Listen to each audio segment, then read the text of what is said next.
राम मंदिर अयोध्या में बनकर तैयार हो चुका है और 22 जनवरी को उसकी प्राण प्रतिष्ठा भी संपन्न हो चुकी है। और अचानक से अयोध्या में राम जी के गर्भगृह में प्राण प्रतिष्ठा के दौरान प्रकट हो गए दिव्य शेषनाग, जिसे लोग साक्षात लक्ष्मण जी बता रहे हैं।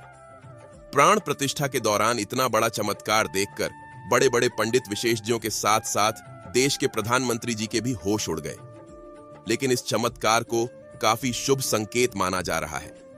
इसके पीछे की सच्चाई जानकर आपके भी होश उड़ जाएंगे।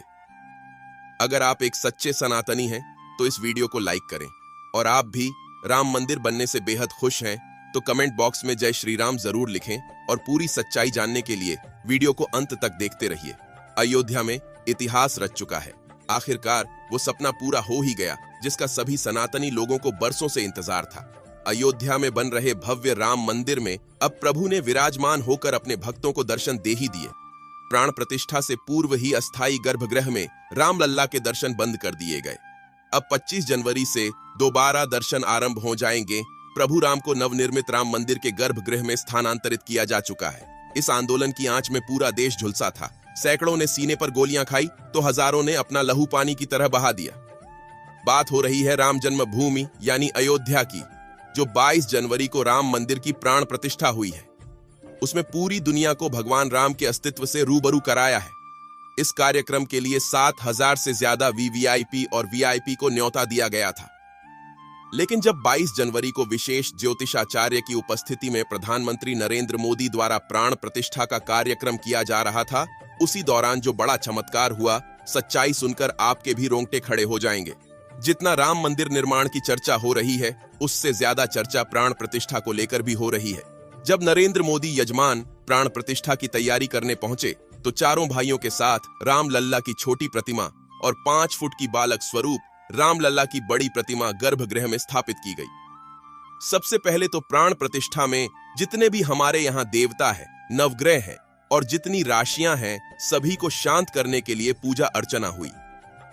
ये सब करने के बाद में मूर्ति का शुद्धिकरण किया और मंत्र जाप शुरू किया गया। ये मंत्र काफी वैदिक होते हैं। इन मंत्रों में ऐसी शक्ति होती है कि ये किसी भी मूर्ति के अंदर प्राण डाल सकते हैं। लेकिन जब प्राण प्रतिष्ठा का कार्यक्रम चल रहा था, इस दौरान वहां पर एक ऐसा चमत्कार हुआ जिसे देखकर सभी पंडितों के और वहां खड़े सभी लोगों के होश उड़ गए। गर्भगृह में प्रभु श्री राम की मूर्ति में चरणों के पीछे से अचानक सांप का एक छोटा बच्चा बाहर निकल आया, जिसे देखने के बाद सभी लोगों का यही मानना था कि स्वयं शेषनाग ने प्राण प्रतिष्ठा के इस कार्यक्रम में आहुति दी है। सभी लोगों ने उन्हें प्रणाम किया और सुरक्षित तरीके से बाहर मंदिर परिसर के बाहर छोड़ दिया गया। लेकिन सबके मन में यही सवाल था, गर्भगृह बहुत सुरक्षित है, चारों तरफ से अंदर किसी जीव जंतु के आने की कोई संभावना नहीं है, तो सांप का बच्चा मूर्ति के पैरों में आखिर कहां से आया था? क्या वो वहां पर चमत्कारी रूप से प्रकट हुआ था? इसके बाद इस चमत्कार को शुभ संकेत मानकर स्वयं लक्ष्मण जी की वहां पर उपस्थित मानकर पूर्ण प्राण प्रतिष्ठा का कार्यक्रम शुरू किया गया। अब सबको इंतजार था उन 44 सेकंड का, जिसके दौरान प्रभु श्री राम की आंखों से पट्टी हटने वाली थी और मूर्ति में प्राण प्रतिष्ठा होने वाली थी। इन 45 सेकंड को विशेष मुहूर्त के तौर पर देखा जाता है, जिसे अभिजीत मुहूर्त कहते हैं, जो कि 11 बजे से लेकर 12 बजे के बीच कुछ सेकंड होते हैं। और जैसे ही 11 से 12 बजे के बीच अभिजीत मुहूर्त का निर्माण हुआ, उन खास 84 सेकंड के दौरान विशेष ज्योतिषाचार्य द्वारा प्रभु श्री राम की आंखों की पट्टी खोल दी गई। मूर्ति की आंखों के सामने रखा हुआ कांच अपने आप टूट गया और मूर्ति की प्राण प्रतिष्ठा संपन्न हुई। मतलब कहा जाए कि प्राण प्रतिष्ठा अर्थात पत्थर की मूर्ति को जीवित करना है। चाहे पत्थर की मूर्ति हो, चाहे धातु की मूर्ति हो, चाहे लकड़ी की मूर्ति हो, जो भी मूर्ति होती है, प्राण प्रतिष्ठित होने पर ही वह पूजनीय होती है।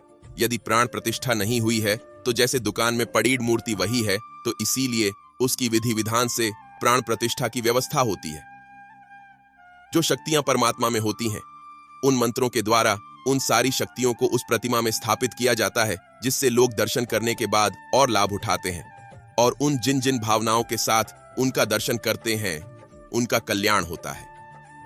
अब सवाल उठता है कि अगर प्राण प्रतिष्ठा के दिन आम जनता राम मंदिर के दर्शन नहीं कर सकती है, तो उनके लिए मंदिर के द्वार कब खुलेंगे? बता दें कि आम जनता के लिए राम मंदिर के द्वार 25 जनवरी से खुल जाएंगे। हालांकि मंदिर के दर्शन के लिए लोगों को पहचान संबंधित अपने दस्तावेज लेकर जाने होंगे। इन दस्तावेजों की लिस्ट में आधार कार्ड को पहले नंबर पर रखा गया है। इसके अलावा देश भर में संघ के 45 प्रांतों में रहने वालों को भी राम मंदिर दर्शन का न्योता भेजा गया है। इसके तहत रोजाना 25,000 लोग 45 दिन तक रामलल्ला के दर्शन करेंगे, जिनके ठहरने और खाने पीने की व्यवस्था राम मंदिर ट्रस्ट की ओर से की जाएगी। बता दें कि इनमें वे लोग शामिल होंगे जिन्होंने राम मंदिर आंदोलन में हिस्सा लिया था या जिन्होंने राम मंदिर धन संग्रह में कंधे से कंधा मिलाकर साथ दिया था। अब हम आपको अयोध्या में बने इस राम मंदिर की कुछ ऐसी हैरान करने वाली विशेषताएं बताएंगे जिसके बारे में आपको भी नहीं पता होगा। और अगर आप एक सच्चे राम भक्त हैं तो वीडियो के साथ अंत तक जरूर बन रहे। मंदिर का निर्माण प्राचीन भारत की नागर शैली में किया गया है। इस मंदिर की ऊंचाई कुतुब मीनार की लगभग 100% है। अयोध्या में भव्य राम मंदिर भारतीय पारंपरिक विरासत का एक सुविचारित, वैज्ञानिक रूप से क्रियान्वित और अद्भुत नमूना है। अयोध्या में लगभग 3 एकड़ भूमि पर बना यह मंदिर 161 फीट ऊंचा, 235 फीट चौड़ा है और इसकी कुल लंबाई 360 फीट है। मंदिर को मजबूत बनाने के लिए खास जोर दिया गया है। इसकी नींव 15 फीट गहरी है और फाउंडेशन पूरी तरह स्टोन से बना है। मंदिर में लोहे या स्टील का इस्तेमाल नहीं किया गया है, जिस कारण यह मंदिर 1000 सालों से भी ज्यादा समय तक सुरक्षित रहेगा। मंदिर का निर्माण इस तरह से किया गया है कि रिक्टर स्केल पर 7 की तीव्रता का भूकंप भी इसका कुछ नहीं बिगाड़ पाएगा। राम मंदिर में कुल 46 दरवाजे लगेंगे। इनमें से 42 पर 7 किलो सोने की परत चढ़ाई है। सीढ़ियों के पास 4 दरवाजे लगे हैं जिन पर सोने की परत नहीं होगी। मंदिर के दरवाजों को महाराष्ट्र की सागौन की लकड़ी से बनाया गया है। इन पर हैदराबाद के कारीगरों ने नक्काशी का काम किया है। मंदिर में रामनवमी के दिन भगवान राम का अभिषेक सूर्य की किरणों से होगा। दोपहर के समय जब सूर्य दक्षिण की ओर होगा तब मिरर और लेंस से सूर्य की रोशनी रिफ्लेक्ट होकर भगवान के ललाट पर पड़ेगी। सच में दोस्तों, राम मंदिर का इतिहास बहुत बड़ा है और हम सभी इसके इतिहास के सामने बहुत छोटे हैं। लेकिन यह हमारा सौभाग्य है कि हम राम मंदिर को बनता हुआ अपनी आंखों से देख पाए। हम नमन करते हैं उन सभी कारसेवकों को जिनके बलिदान से हमें आज का यह दिन देखने को मिला है। आप भी नीचे कमेंट बॉक्स में उन्हें श्रद्धांजलि जरूर दें। और अगर आपको यह वीडियो पसंद आई है, अगर आप एक सच्चे राम भक्त हैं, तो वीडियो को लाइक करके कमेंट बॉक्स में जय श्री राम जरूर लिखें। रोजाना ऐसी ही सत्य चमत्कारी घटनाएं देखने के लिए हमारे चैनल धर्म किनारा को सब्सक्राइब करके बेल आइकन प्रेस कर लें। धन्यवाद।